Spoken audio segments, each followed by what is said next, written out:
Hey guys, update time. All right, so this is what happens. This is my last video in order. The cool things that happen to me. This is all in the spirit world. This is what I'm telling you is happening in the spirit world, just so you get it. All right, so after the last video, I laid down to go to sleep, and Christ took me to the dentist.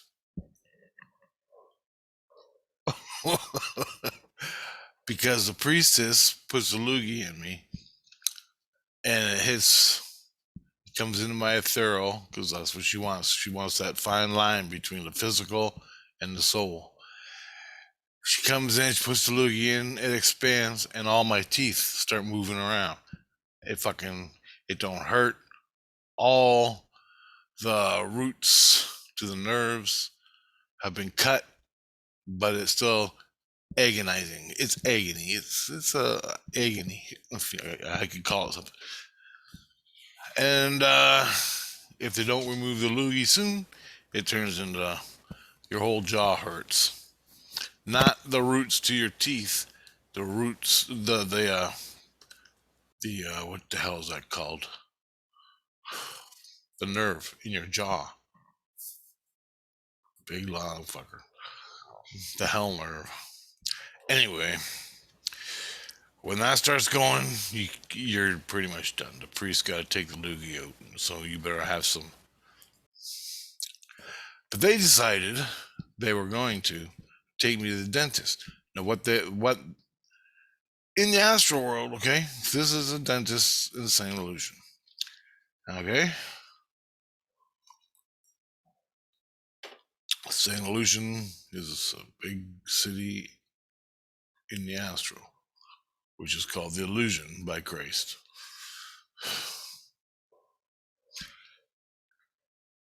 They're gonna pull all my teeth out in the ethereal soul level, and it turns out by pulling the teeth out, all my teeth out in the soul world, new ones will grow back and tighten my physical teeth.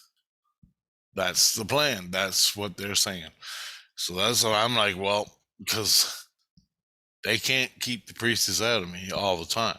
She gets in and I go through fucking a whole day of pain. So this is in response to the priestess. And my teeth are all loose, like before this. So he goes in there. I'm meditating that I can't, they can't work on me till my soul shows up on the table. Now my soul's on the table, but it's not fully insane illusion because I'm here awake in consciousness. I lay down, they pull me, Grace, a region priest, take me to the dentist, put me in the fucking chair. I'm meditating here. Once I cross over into spirit, I appear more solid on the dentist chair. So as soon as I appear, I'm I'm talking to the doctor, the dentist. He's talking to me, and he says, "Yep, this is the best thing we can do for you." And he's blown away that he's working on somebody in the physical body. So that's blowing his mind. And he's freaking out. I'm like, dude, just pull the teeth and then you can freak out. Don't be freaking out pulling my fucking teeth. All right. That's the way it's gonna be. And I go, you sure this is gonna work? And he goes, no, there's always that one little thing, but it can't hurt. And all your teeth are gonna grow back in a week anyway. And that's true if you watch where I got my soul torso ripped apart by the regent priest. It grew back. So I'm back fully. And this is what they do in the spirit world, man. You get shot, you get hurt, you get hit by a fucking train, you lose your skins, they grow back, and you're all happy again. It hurts bad.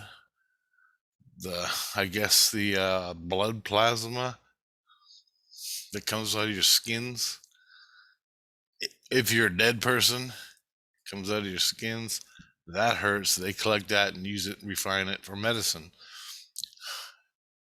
But for me, in the physical, that shit leaks into my ethereal, hits the nerve areas or your eyes, and you're gone for days. You're living on Advil. Anyway, he's pulling my teeth. He's pulling them out, just pulling them out, and they're all loose. All my teeth in the ethereal are loose because the priestess made them loose in the ethereal, astral.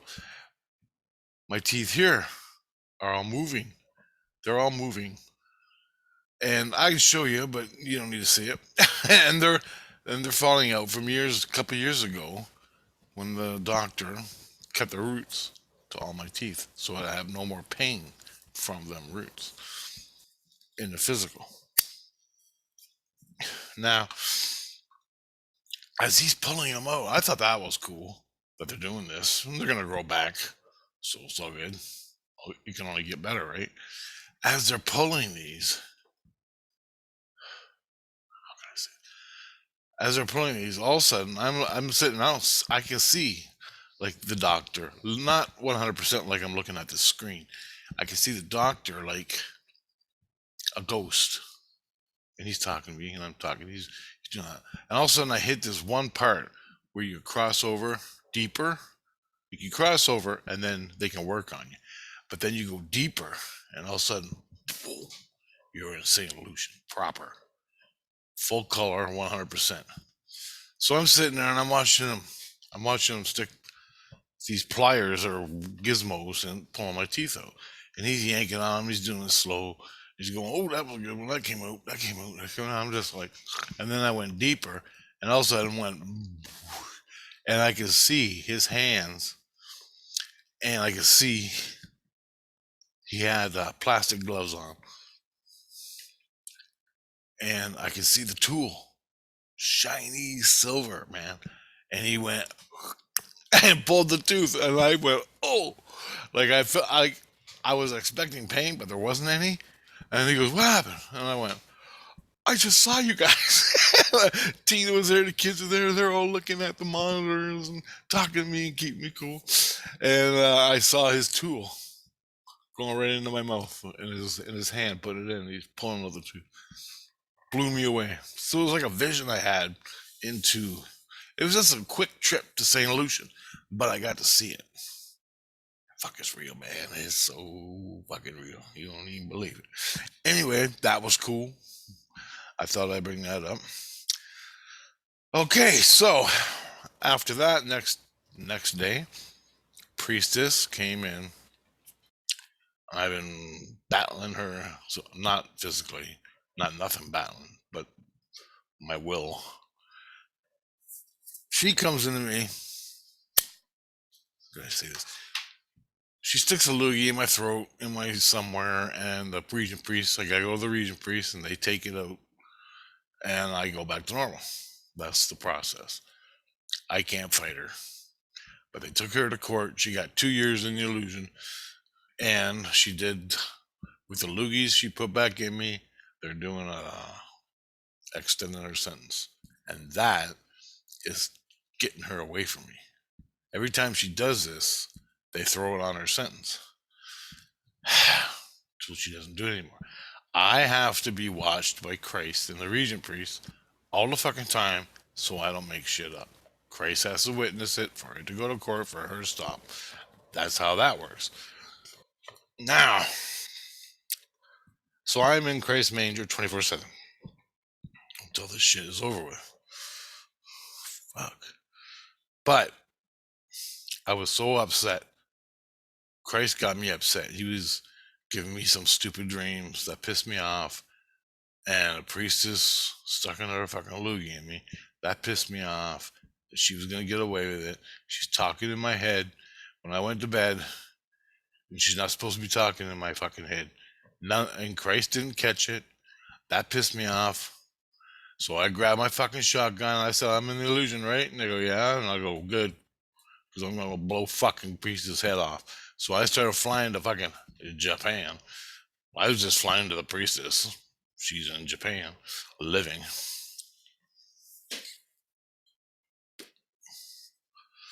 watch my last videos. I get halfway there, and all of a sudden, I just didn't feel it. I didn't feel like it. Something stopped me. Somewhere inside stopped me. So I put the fucking gun down. I started coming back, and I couldn't shoot her because I knew I'd just wreck whatever Christ has been doing in the priest. So I said, all right, think this through, Rich. Fuck. I didn't know what to do. I'm fucking sick of it.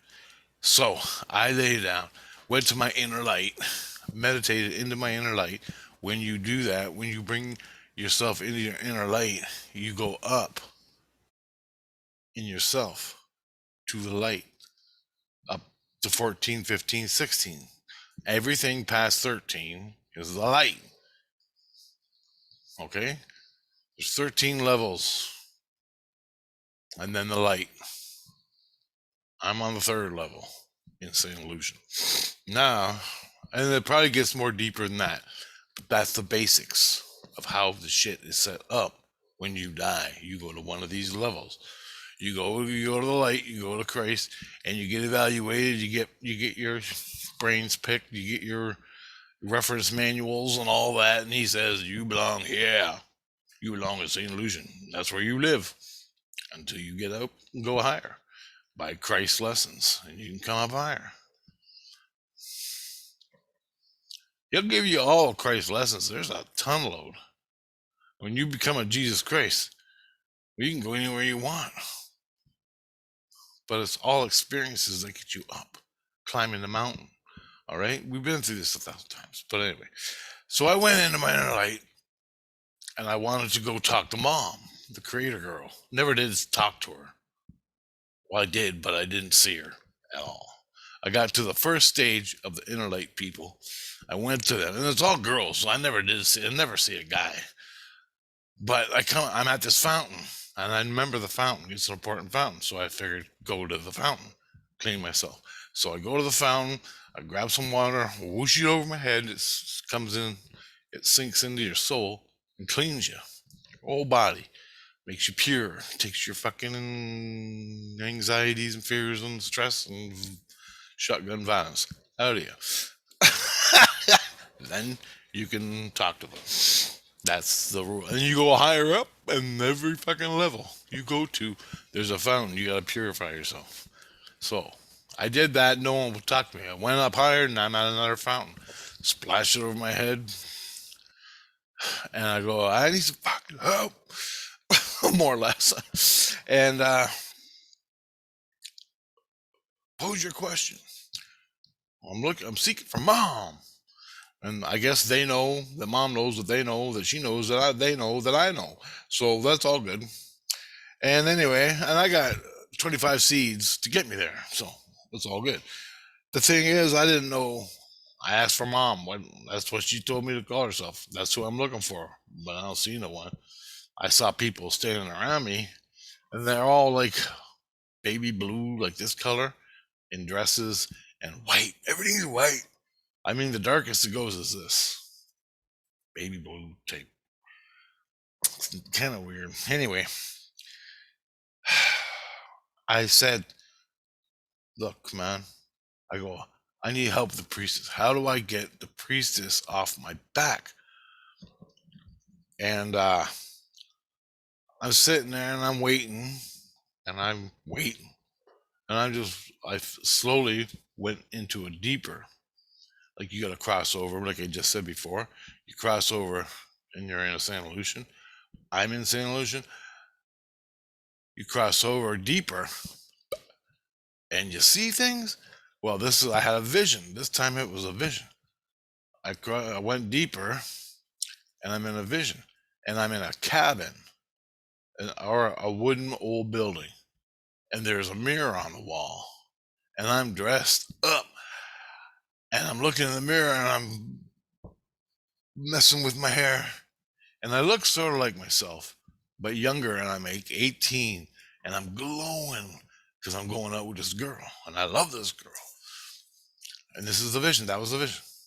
But what the vision said was I was looking at myself in the mirror, and I was glowing I'm in love, being in love, and I'm glowing and I'm all, my heart's glowing and I'm doing my hair and I'm fucking looking good. And I had this white, not white, silky, white t-shirt looking thing. It wasn't a t-shirt. I don't know what it was. And then I realized that I was Daniel Boone. I'm looking at Daniel Boone.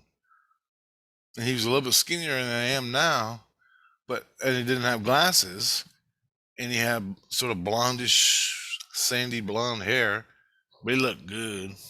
And I'm like, God damn, I look good. That's what I thought when I was seeing this. And I'm going to see this girl. Girl turns out to be the priestess, but back in Daniel Boone days. Then the picture, the vision goes away, and the girl in my head says something I think she used a different word, but I'm going to use this word. Disregard militia. Or something like that. Disregard militia. And I'm like, what the hell does that mean? Like, I know what it means, but in context of my life, what the fuck? I'm a guy living in Chatham, fucking Ontario, accomplished zero in society's eyes. But here I am, right? And disregard militia. So I screamed out to family, Christ, and I just saw myself in the mirror, and a voice said, disregard militia. Tina knows. Tina come up and she goes, in your Daniel Boone past life, you were in the militia. And I go, I was? And she goes, yeah. Or you worked with them, one or the other. That's when you did all that shit. And the vision was of you, because I guess she saw the vision too, or she's seeing it now. She goes, the vision that you seen was you on your first date with the priestess in that time. Well, I never knew I dated the priestess. So there's a lot. In that life I have no fucking clue about here. Because I was young. I was young. I haven't even fired a gun yet. And she goes, I know. That's how long you knew her. You knew her through the whole goddamn war, the apocalypse. You knew her through the war. She got married to some other guy, but you still knew her, and you fucking saved her from the fucking pigs on your fucking team or on the side you were fighting with. Both sides, because that's what they were doing, killing their own for stuff, looting. Yeah. And you killed all them motherfuckers. And so I'm like, okay. Watch past videos to get more. So I learned a little bit out of this little vision I got. Disregard the militia is disregard that part of your life inside yourself. Let it go. Forget about it. Because that part in the Daniel Boone, you're still hanging on to in your soul. And that part in your soul involves the priestess. And you're hanging on to that part of your life to solve the priestess problem or just to have the love that you had back then, whatever the case may be. When the mom of the light said disregard militia, that's what I meant. Let it go and you'll let the priestess go. Just let it go inside somewhere psychologically in your soul. Now, this is 2 past lives ago. Okay. So it's like 300 years old. This shit I'm dealing with. And then when we both died, we were both together. Then I met Tina, my past life, the last one. So I was with her, but I'm still hanging on to her, the priestess. She becomes the priestess. Oh, and she never got born again. Maybe she did. I don't know. But she's the fucking priestess. She's hanging on. I'm hanging on. She started fucking violating me. And I'm having a fucking hard time. She almost could have killed me if she wanted to in a fucking snap of the fingers. And I wasn't playing it, so I pulled up my shotgun and started shooting. Because Richie, in reality here, has no fucking clue of what's going on there. All I know is I could die any minute. Defend your fucking self. Defend yourself. You have the fucking moral right and obligation to fucking do that. In the spirit world, in this fucking world, that's it. So that's what I've been doing. And now, after 40 fucking videos and 4 months of this shit, 5 months, I'm starting to get answers. All right. That happened that one night. The next thing that happened was, I think it was not yesterday, the day before, Christ came up, the regent priest came up and said, the priestess has called a truce. And I'm like, oh, that's just words. And they go, we know. But if she's bound by, if she commits to her truce, that means you don't do nothing, she don't do nothing. Now, the only thing I done is when she's pulling my energy, I pull my energy back. That's it. That's all I've fucking done. Oh, and I shoved a screwdriver in her throat because she went in my throat and she was talking in my head again. And that was at the beginning of this video. That's what I did to piss her off, but I didn't do anything else. Okay, so that's what's been going on. She called a truce. Now, today, she was in my head talking. I got a couple loogies up my ass. If you want to know what a loogie is, you gotta watch my past videos. Go to Loogie Man playlist. Go to the Priestess playlist. That's when it all started. I explain it. You can go through it and understand it. It's how they possess you. A certain way of the higher ups in Christ and priests possess you if they go bad. And they go bad because they want what you got. Sex, drugs, and rock and roll. And food. They want to be here. So they're living through you. But they're killing you at the same time. And that's that. Alright, so this is the update video. I didn't want it to be very long. I just want to explain it really good. And that's about it. I'm doing another one right after this. And it has to do with people disappearing. I was talking to the regent priest. So check it out. It's going to be pretty cool. And it has to do with another video I did a while ago about my friend disappearing in a bookstore. Literally gone from fucking reality. I walked right where she was. She told me afterwards she didn't move. She was just reading a book. But she was gone. I walked right where she was. I didn't bump into an invisible person. Nothing. Man, she wasn't there. I talked to the regent priest an hour ago, and they told me there's two ways that can happen. One way you can do, everybody does, and there's another way that may kill you. And that's what the next video is about. All right. Talk to you later, guys.